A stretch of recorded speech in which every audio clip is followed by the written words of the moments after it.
बहनों का एक पति।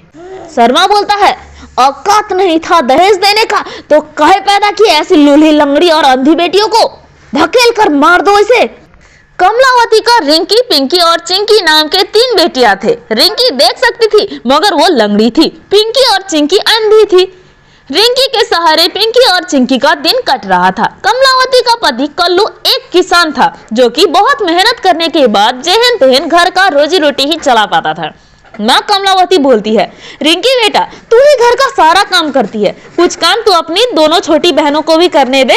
फिर रिंकी बोलती है, माँ वो दोनों देख नहीं सकती तो आप ही बताओ कि वो लोग काम कैसे करेंगी। फिर माँ बोलती है, बेटा तू जब ससुराल चली जाएगी तो वो लोग कैसे काम करेंगी। फिर रिंकी बोलती है, माँ तुम मेरी शादी ही मत कराओ, मैं अपनी दोनों अंधी बहनों का सहारा बनना चाहती हूँ। ये बात सुन दोनों अंधी बहनों की आंखों में भी आंसू आ जाते हैं। फिर एक दिन की बात है, कमलावती का पति बोलता है, अरे अरे सुनो भाग्यवान, मैं एक खुशखबरी लेके आया हूँ। कमलावती बोली, हाँ हाँ बोलिए जी बोलिए।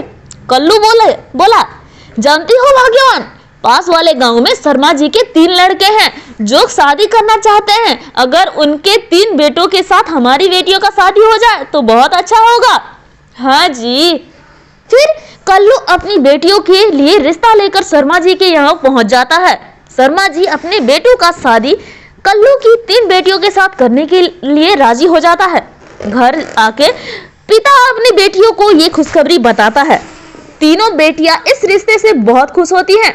फिर शादी का दिन आ जाता है और तीनों बहनें दुल्हन के रूप में तैयार हुई होती है। शर्मा जी कल्लू से दहेज में 10 लाख रुपए की मांग करते हैं। फिर कल्लू बोलता है, शर्मा जी दहेज का तो बात नहीं हुआ था, वैसे भी मैं गरीब हूँ, कहाँ से दहेज लाऊंगा।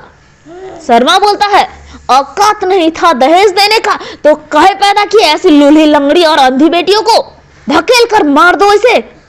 फिर गुस्से में कल्लू का दोस्त थम्मू बोलता है, तुम लोगों को शर्म नहीं आता है क्या, तुम्हें धक्के मार के बाहर निकाल देना चाहिए। अभी शादी के मंडप में ऐसी बातें कर रहे हो, शर्म नाम की चीज है भी या नहीं।